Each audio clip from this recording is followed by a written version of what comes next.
Hello student, good morning. मैं गोकुल आज आपके लिए इस वीडियो में लेके आया हूँ क्लास 8 विज्ञान विषय चैप्टर नंबर फर्स्ट हमारा चल रहा था। इसमें हमने जो फसल उत्पादन व प्रबंधन की कुछ पद्धतियाँ हैं उसके बारे में चर्चा कर रहे थे। आज हमारा अगला जो पॉइंट रहने वाला है वो है खाद व उर्वरक मिलाना। जो थर्ड पॉइंट होगा उसका नाम है खाद व उर्वरक मिलाना।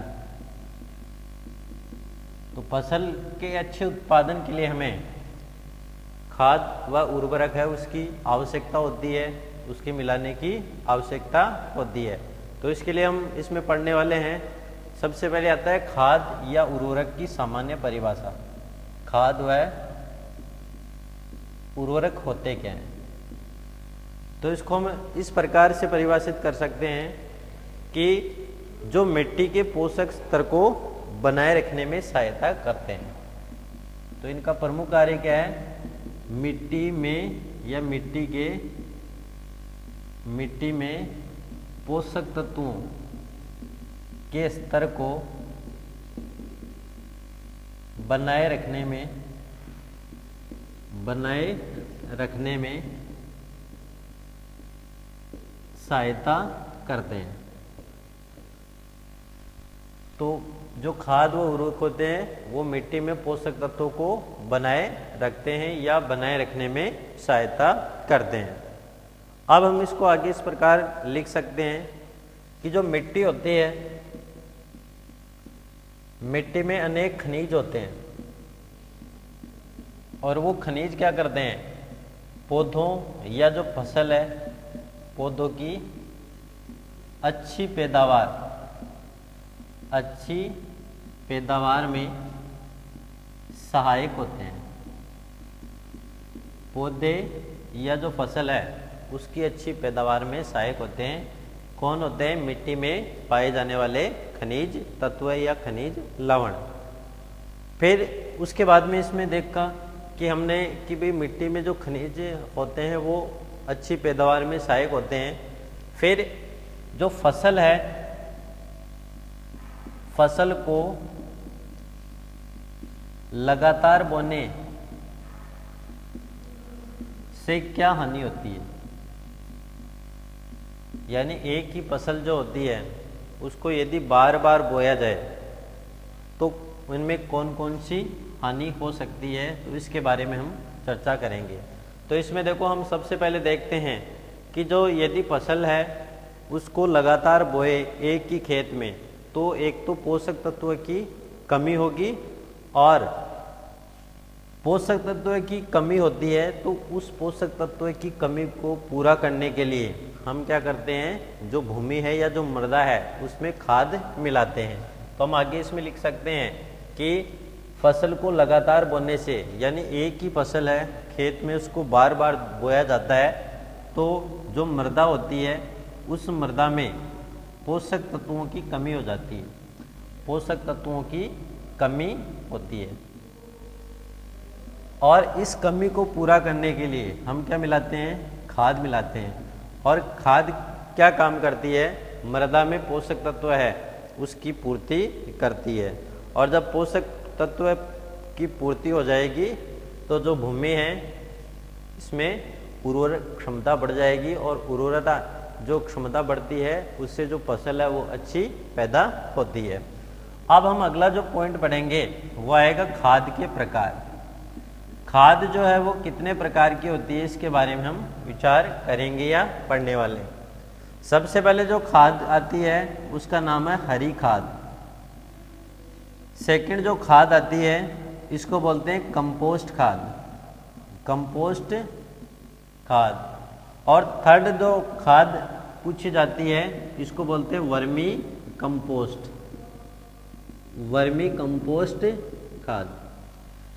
अब आती है कि हरी खाद क्या होती है। तो इसके लिए देखो, हमें ये जानना है हरी खाद का निर्माण कैसे करते हैं। तो सबसे पहले जो दलहन फसलें हैं, दलहन जैसे मोठ है, मूंग है, और ये हम सामान्यतः ग्वार भी लेते हैं। ये जो फसलें हैं इनको पहले भूमि में बो दिया जाता है, उसकी बुआई कर दी जाती है। और जब ये पौधे अंकुरित होकर छोटे छोटे पौधों का निर्माण कर लेते हैं इस प्रकार, जैसे मान लो ये जड़ें हैं पौधों की और इनसे शाखाएं निकली और ये छोटे छोटे पौधे तैयार हो गए। तो इस प्रकार भूमि के अंदर ये छोटे छोटे पौधे तैयार हो जाते हैं और जब ये पौधे तैयार हो जाएंगे तो उसको ट्रैक्टर के द्वारा हल चलाकर भूमि के अंदर मिला दिया जाता है, जिससे भूमि जो होती है उसको पोषक तत्व मिलते हैं। तो इस प्रकार हम हरी खाद उसको तैयार कर सकते हैं। अगला इसमें हम देखेंगे जो कंपोस्ट खाद होती है वो, तो कंपोस्ट खाद के लिए क्या करते हैं, जो भी जैसे घरेलू कचरा जितना भी है, घरेलू अपशिष्ट, और घरेलू अपशिष्ट वही अपशिष्ट होना चाहिए, खासकर जैव निम्नीकरणीय, जैव निम्नीकरणीय, जैसे फलों के छिलके हैं, फलों के छिलके, सब्जियों का जो कचरा जितना भी है, घास फूस है, जो भी घास फूस, चारा है या जो भूसा है और भूसे से प्राप्त जो अपशिष्ट है, उन सबको एक गड्ढे को खोदकर, जैसे हमने एक गड्ढा खोद दिया, इस गड्ढे के अंदर इन सबको डाल दिया और डालने के पश्चात इसके अंदर क्या डाल देते हैं, ऊपर से पानी डाल देते हैं। ये कचरा है और ऊपर से हमने क्या डाल दिया, पानी डाल दिया। तो इसके मध्य जो सूक्ष्म जीव क्या करेंगे, सूक्ष्म जीव वृद्धि करेंगे और सूक्ष्म जीव वृद्धि करेंगे तो इसमें किण्वन की प्रक्रिया होगी और किण्वन की जो प्रक्रिया होती है उससे सूक्ष्म जीवों की वृद्धि के कारण इसमें दुर्गंध आने लगती है, ये सड़ने लगता है, दुर्गंध आने लगती है या सड़ने लगता है, और जिससे धीरे धीरे इस गड्ढे के अंदर जो खाद बनती है उस खाद को हम कौन सी खाद बोलते हैं, कंपोस्ट खाद कहते हैं। तो इस प्रकार हम कंपोस्ट खाद है उसका निर्माण कर सकते हैं। थर्ड इसमें जो हम पढ़ेंगे उसका नाम है वर्मी कंपोस्ट।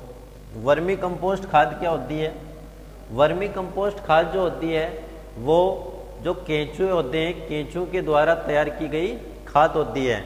इस खाद के निर्माण के लिए जैसे हमने एक पात्र बना दिया इस प्रकार, इस पात्र में जैसे पशुओं की जो खाद होती है, पशुओं की खाद जिसको हम सामान्यतः गोबर खाद बोलते हैं, इसको भर दिया जाता है और भरने के पश्चात जो सूक्ष्म जीव, सूक्ष्म कीट होते हैं केंचुए, उन केंचुओं को इसके अंदर डालते हैं। तो इन केंचुओं के द्वारा जो खाद का निर्माण होता है उस खाद को कौन सी खाद बोलते हैं, वर्मी कंपोस्ट खाद कहते हैं। वर्मी कंपोस्ट खाद किया जाता है। तो इस प्रकार हम हरी खाद, कंपोस्ट खाद और वर्मी कंपोस्ट खाद उसका निर्माण जो है वो कर सकते हैं। अब हम उसके बाद में अगला जो हमारा टॉपिक रहेगा, एक क्रियाकलाप के द्वारा हम इसको आगे अच्छे से समझने वाले हैं। तो हम एक क्रियाकलाप करते हैं, जैसा कि आपकी जो एनसीईआरटी बुक है उसके अंतर्गत दिया गया है, उसको समझते हुए हम एक क्रियाकलाप करते हैं। क्रियाकलाप। अब इस क्रियाकलाप में हमें 3 पौधे हैं, 3 पौधे लेने हैं और इन पौधे के आधार पे हम उसका आगे जो है वो प्रयोग करेंगे। जैसे सबसे पहले हमने क्या लिया, इस प्रकार 3 गमले ले लिए, 3 गमले, इसको ए नाम दिया, ये बी और ये सी। अब ये जो गमले हैं इन गमलों में मिट्टी डाल दी, तीनों में हमने कुछ मात्रा में जो मिट्टी है वो इसके अंदर डाल दी है।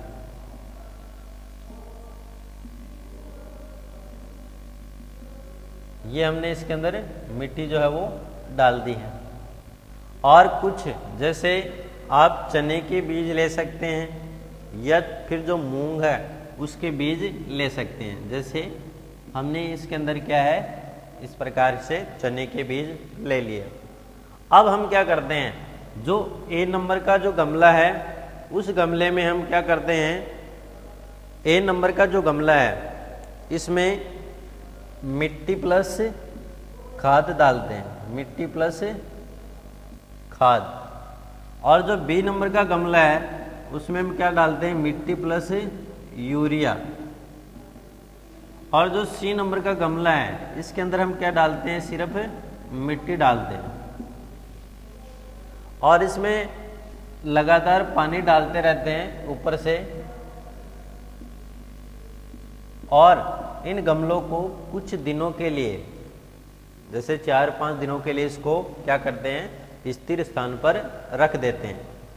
तो हम क्या देखते हैं कि ये जो गमले हैं इनसे चने का जो बीज है वो क्या होगा, अंकुरित होगा। और जब चने का बीज अंकुरित होता है तो उसमें क्या हम देख सकते हैं कि जो ए नंबर का गमला है, फर्स्ट गमला है, इस गमले में हमने क्या डाली, मिट्टी और मिट्टी के साथ खाद डाली है। तो ये जो पौधा है वो क्या होगा, अंकुरित होगा, अंकुरित होगा। इसी प्रकार जो सेकंड गमला है इसमें मिट्टी के साथ हमने क्या डाला, यूरिया डाला। तो हम देखते हैं कि ये पौधा भी क्या होगा, अंकुरित। और तीसरा है उसमें मिट्टी है, तो मिट्टी में पहले से पोषक है इसलिए ये भी क्या होगा, अंकुरित होगा। फिर जब हम तुलना करते हैं तो तुलना करेंगे तो जो बी नंबर का गमला है उसमें जो चने का बीज है वो अधिक अंकुरित होगा। अंकुरित तो तीनों होंगे लेकिन इसमें अंकुरण अधिक होगा, अर्थात इसकी लंबाई अधिक होगी। और उसके बाद में ए नंबर के गमले में और थर्ड में क्या होगा, सी नंबर का जो गमला है उसके अंतर्गत होता है।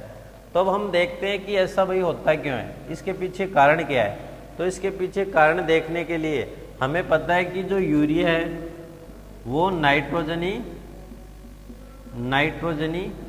उर्वरक है, उससे पौधों को क्या मिलती है, नाइट्रोजन प्राप्त होता है।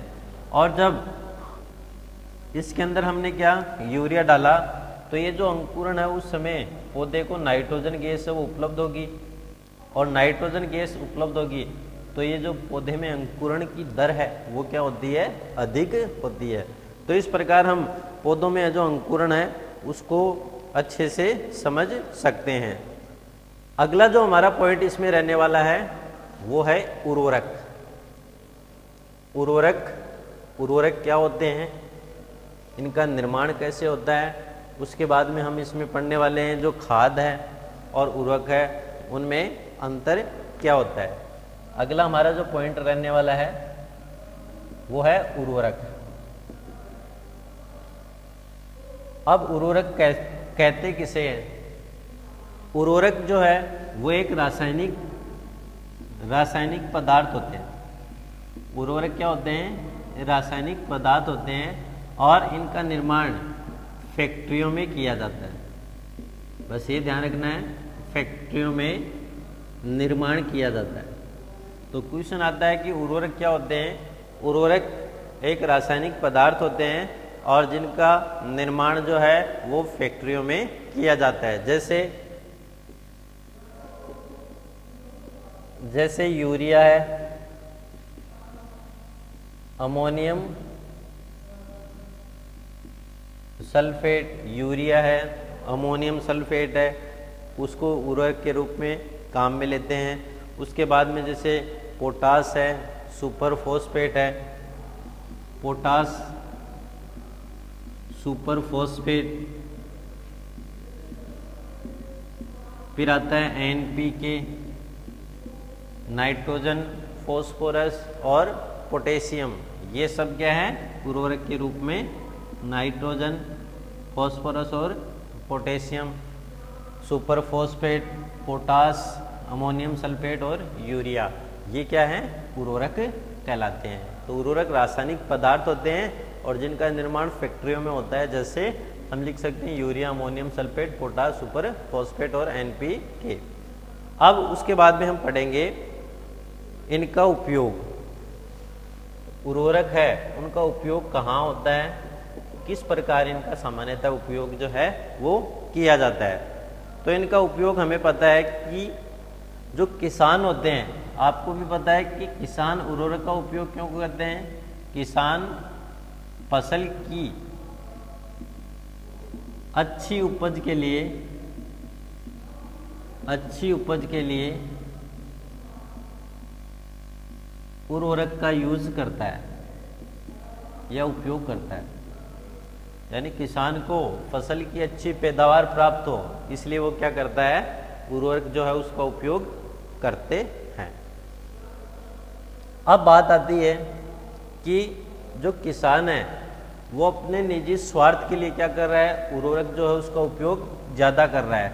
तो उर्वरक से मृदा पर हानिकारक प्रभाव, उर्वरक से मृदा पर हानिकारक प्रभाव। उर्वरक जो है उससे मृदा पर कौन कौन से हानिकारक प्रभाव उत्पन्न होते हैं, तो उसके बारे में भी हम देख सकते हैं।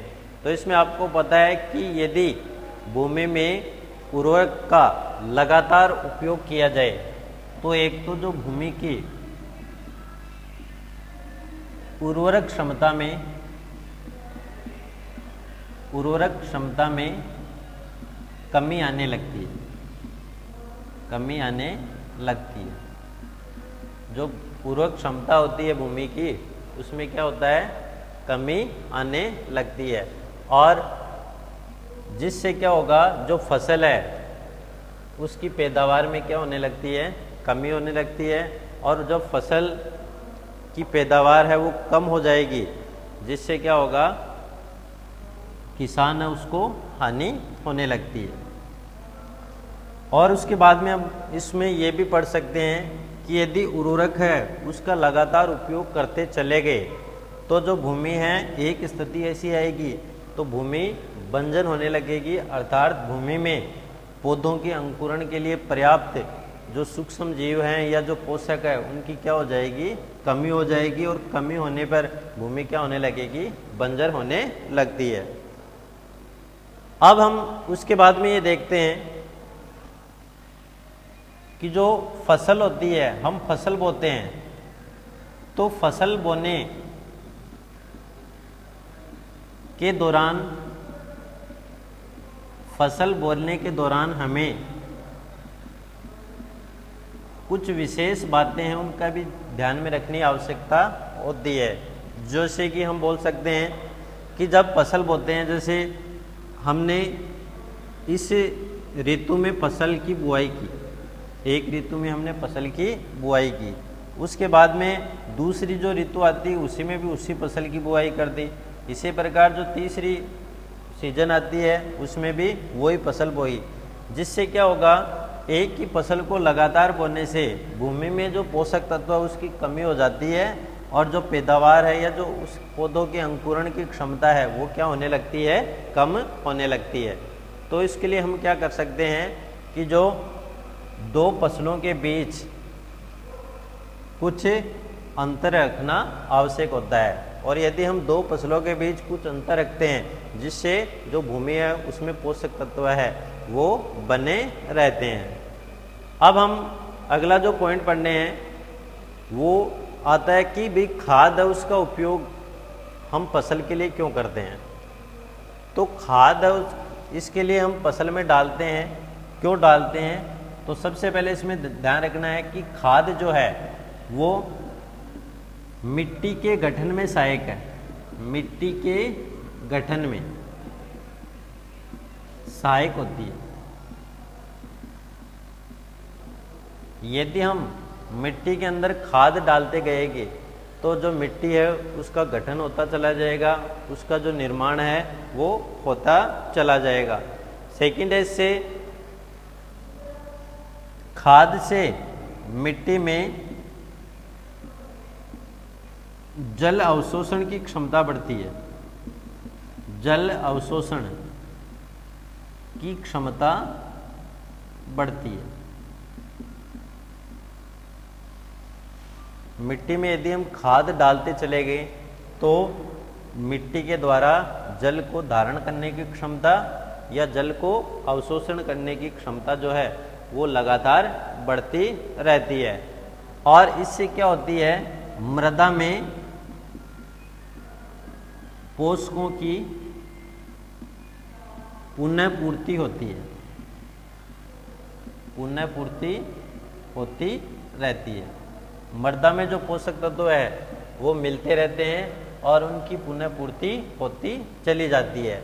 तो हम लिख सकते हैं कि खाद है उसका उपयोग क्या होता है, उर्वरक है उसका तो सामान्यतः किसान क्या करता है, अपने स्वार्थ के लिए, अच्छी उपज प्राप्त करने के लिए करता है। और जो खाद है, खाद के लिए जो इसका प्रमुख उपयोग है, इससे क्या होगा, मिट्टी के गठन में सहायता अर्थात मिट्टी के निर्माण में सहायक होती है। मिट्टी में जल के अवशोषण की क्षमता बढ़ती है। खाद का यदि उपयोग किया जाए तो जल अवशोषण की क्षमता है वो बढ़ती है। मृदा में पोषक की पुनः पूर्ति होती रहती है और पोषक तत्व जो है वो मिट्टी में लगातार बने रहते हैं। अब एक छोटा सा पॉइंट इसमें और ध्यान रखना है, एक आता है फसल चक्रण। फसल चक्रण, तो फसल चक्रण का मतलब क्या होता है उसके बारे में हम देखेंगे। फसल चक्रण, तो इसकी परिभाषा जो होती है, फसल को लगातार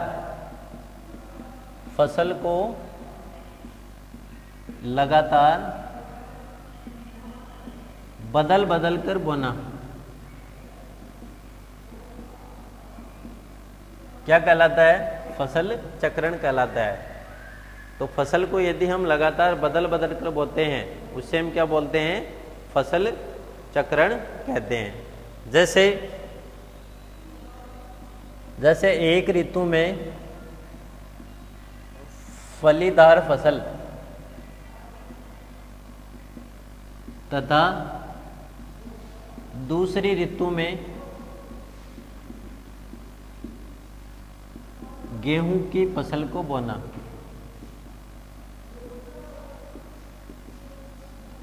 फलीदार फसल तथा दूसरी ऋतु में गेहूं की फसल को बोना, तो ये हम किस श्रेणी के अंदर पढ़ सकते हैं, फसल चक्रण के अंदर पढ़ सकते हैं। यानी फसल को लगातार बदल बदल कर बोना। जैसे प्रारंभ में एक ऋतु है उसमें फलीदार फसल, और जो फलीदार फसल होती है उससे क्या होती है, भूमि में नाइट्रोजन यानी नाइट्रोजन से युक्त जो पोषक है उनकी मात्रा क्या होती है, बढ़ती है। और जो सेकंड जो ऋतु होगी उसमें हम गेहूं की फसल बो सकते हैं या सरसों की फसल बो सकते हैं। तो इस प्रकार हम फसल को बार बार लगातार बोते रहते हैं, तो उससे काफ़ी फायदा होता है, किससे, फसल की अच्छी उपज के लिए। और जो मिट्टी है उसकी उर्वरा क्षमता जो है वो भी हमेशा क्या रहती है, बनी रहती है। तो इस प्रकार हम फसल चक्र है उसको समझ सकते हैं। फिर एक जैसे आपने पिछली क्लासों में पढ़ा था राइजोबियम जीवाणु, राइजोबियम जीवाणु। ये जो राइजोबियम जीवाणु होता है वो लेग्यूम प्रजाति के पौधे होते हैं, लेग्यूम प्रजाति के पौधों में राइजोबियम जीवाणु लेग्यूम प्रजाति के जो पौधे होते हैं उन पौधों की जो जड़ें होती है और जड़ों में जो गांठें होती है उन गांठों में यह सहजीवी के रूप में पाया जाता है, सहजीवी के रूप में पाया जाता है। किनमें, लेग्यूम प्रजाति के जो पौधे होती है उन पौधों की जड़ों की जो गांठें होती है उन गांठों में प्राणी या जो जीवाणु है वो सहजीवी के रूप में पाया जाता है। अब सहजीवी के रूप में कैसे कार्य करता है, तो जो खासकर जो मटरकुलीय पौधे होते हैं यानी जिनकी जड़ों में गांठें होती हैं, अब ये क्या करता है, उन गांठों में राइजोबियम होता है। अब राइजोबियम में एक ऐसी क्षमता होती है, ऐसा गुण होता है कि ये डायरेक्ट क्या करता है, वायुमंडल में जो नाइट्रोजन होती है, हमें पता है सर्वाधिक मात्रा में नाइट्रोजन होती है, कितनी होती है, 78% होती है, लगभग 78%। अब ये जो 78% नाइट्रोजन है उसको जो पौधे हैं वो डायरेक्ट तो ग्रहण नहीं कर सकते, तो इसलिए जो राइजोबियम है इसके शरीर के अंदर, जीवाणु के अंदर जो भी स्ट्रक्चर ऐसी है इसकी, ये डायरेक्ट नाइट्रोजन उसको अवशोषित कर सकता है, ग्रहण कर सकता है। और ये क्या करता है, राइजोबियम इन पौधों को तो नाइट्रोजन उपलब्ध करवाता है और साथ इन पौधों से क्या अपने आप को पोषण प्राप्त करता है। इसलिए सहजीवन के रूप में जो राइजोबियम जीवाणु है वो लेग्यूम प्रजाति या जिनकी जड़ों के अंदर गांठें होती है उनकी गांठों के अंदर ये राइजोबियम जीवाणु पाया जाता है और ये इस प्रकार जो है वो पौधे हैं उसकी वृद्धि में सहायक होते हैं और उसकी गुणवत्ता अच्छी होती है और पौधों को नाइट्रोजन है वो पर्याप्त मात्रा में उपलब्ध हो जाती है। तो इस प्रकार हम राइजोबियम जो जीवाणु है उसको अच्छे से समझ सकते हैं। अब हम इस वीडियो के अंत में देखेंगे जो खाद है और जो उर्वरक है उनमें क्या अंतर होते हैं। तो अब अगला हमारा जो पॉइंट रहने वाला है वो खाद व उर्वरक में अंतर। खाद व उर्वरक में अंतर। तो एक साइड में हम खाद देखेंगे और सेकंड साइड में देखेंगे उर्वरक।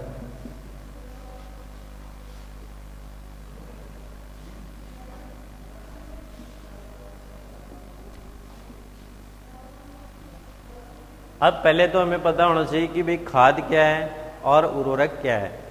तो आपको पता है कि खाद किससे प्राप्त होती है, प्राकृतिक होती है। पहला आपको पॉइंट ध्यान रखना है, खाद क्या है, प्राकृतिक। और जो पादप व जंतु अपशिष्टों से प्राप्त होती है। पादप व जंतु अपशिष्टों से प्राप्त होती है। और रासायन क्या है, मानव द्वारा निर्मित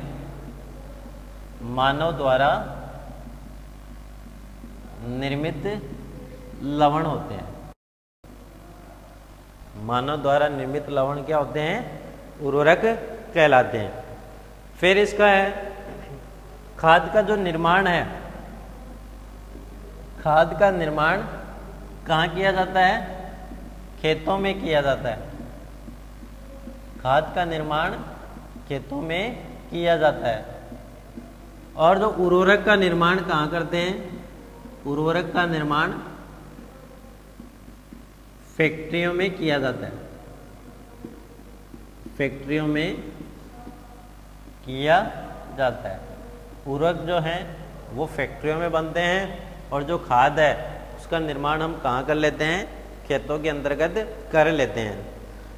थर्ड इसमें आपको ध्यान रखना है, खाद जो होती है, खाद से मृदा को ह्यूमस प्राप्त होता है। खाद जो है उससे मृदा को प्रचुर मात्रा में ह्यूमस है वो प्राप्त होता है। लेकिन जो उर्वरक होते हैं, उर्वरक से मृदा को ह्यूमस नहीं प्राप्त होते हैं। मृदा को ह्यूमस नहीं प्राप्त होते हैं। चौथा अंतर इसमें हम देखने वाले हैं कि जो खाद है उसमें पादप पोषक तुलनात्मक रूप से कम होते हैं। खाद में पादप पोषक तुलनात्मक रूप से कम होते हैं। तथा जो उर्वरक होते हैं उसमें जो पोषक तत्व हैं जैसे नाइट्रोजन, फास्फोरस और पोटेशियम, उर्वरक में पोषक तत्व है जैसे नाइट्रोजन, फास्फोरस व पोटेशियम प्रचुर मात्रा में होते हैं, प्रचुर मात्रा में होते हैं। तो हम इस प्रकार खाद व उर्वरक है उसमें अंतर जो है वो स्पष्ट कर सकते हैं। तो इस प्रकार आज की वीडियो में हमने इस वीडियो में जो पढ़ा है वो खाद व उर्वरक मिलाना, उसके बारे में हम खाद के बारे में संपूर्ण रूप से अध्ययन कर चुके हैं, उर्वरक के बारे में भी अच्छे से अध्ययन कर चुके हैं, कहाँ कहाँ इनका उपयोग होता है, कैसे फसलों के लिए लाभदायक होते हैं। इसी प्रकार जो खाद है वो किस प्रकार फसलों के लिए उपयोगी है। और हमने अंत में पढ़ा खाद व उर्वरक में प्रमुख रूप से जो अंतर है वो कौन कौन से पाए जाते हैं। और जो हमारा अगला जो पॉइंट रहने वाला है या जो अगले वीडियो होगा उसमें हम जो पढ़ने वाले हैं कि भाई जो खाद है उसके फसलों के लिए कौन कौन से लाभ होते हैं, तो उसके बारे में हम अगले वीडियो में चर्चा करने वाले हैं।